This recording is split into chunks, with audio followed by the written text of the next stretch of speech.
Style and attitude are two really important parts of what makes a game stand on its own. Those and the obvious gameplay's gotta be good are three things that no exceptional game is without. Not everything needs to be visually pleasing, but the game needs to know what it wants its aesthetic to be, and it needs to do its best to tie that in with gameplay if at all possible, because it's not always possible. Supergod's Riptale is a conceptually simple game that oozes style through its visuals and its easy to grasp gameplay. Tossed into the shoes of Kumo, an old warrior, you leap into the depths of a world with magical attack-powering crystals, and your whole goal is to kill a bunch of dragons that have been making a mess of things on the surface. Combat's kind of one button. I say kind of because while you just hit one button to attack, you also have to aim with the left stick on your controller in order to actually hit anything. So, 1.5 buttons, I guess? I don't know. Anyways, you start off with 3 basic attacks, represented at the top of the screen by these 3 crystals. Each time you attack, its crystal turns into an outline and it's put on cooldown. Give it a few seconds and it recharges. This is what gives the game its flow. It keeps you from just spamming an attack until you land it, meaning you need to actually aim and improve the handle you have on the game's precision-based combat. Scattered around the levels you go through are shops that sell gems that'll give you different attacks. The catch here is that you don't just get an extra attack, you actually have to replace one of the gems on your hotbar. This mechanic is a lot of fun. The way it lets you build your own combos as you play lends itself to a lot of experimentation.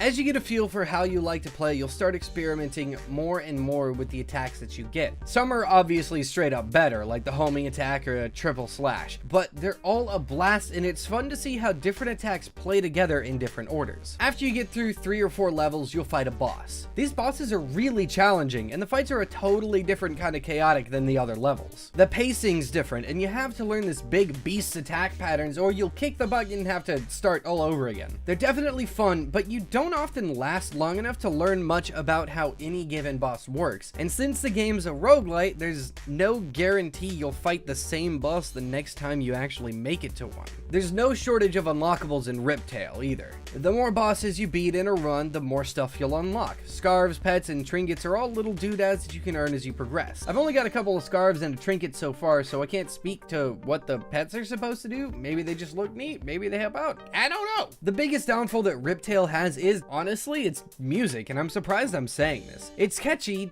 enough, sure, but it's this high-pitched and fast-paced take on some kind of chiptune metal, I guess? And if you play for longer sessions, it'll eventually start to feel like your brain's melting. Each environment you play through has its own track, but each area takes upwards of 10 minutes to get through. That's a long time to listen to the same intense, high-pitched bleeps and bloops. It'd be great if there were some kind of cycle, a few different songs a zone could go through as you play, but the fact is, this music will start to wear on you, no matter how much you enjoy it at first. Riptale is a satisfying, fast-paced, and challenging action platformer with a great combat system that's hard to put down, even if the music gets grating after a little while. The best part is that it's on Steam in the Humble Store for just $6. I honestly think it's an absolute steal at that price. So if you like action-y games, go give this one a look. Thanks for joining me for this episode of Indie Bytes. I hope you enjoyed. If you did, please remember to leave a like and subscribe for more stuff like this. Be sure to check out the other content that we put out on this channel, and remember to drop me a line here on Twitter or through email with any game recommendations that you've got. You can find all that stuff down in the description below. I'll see you next time.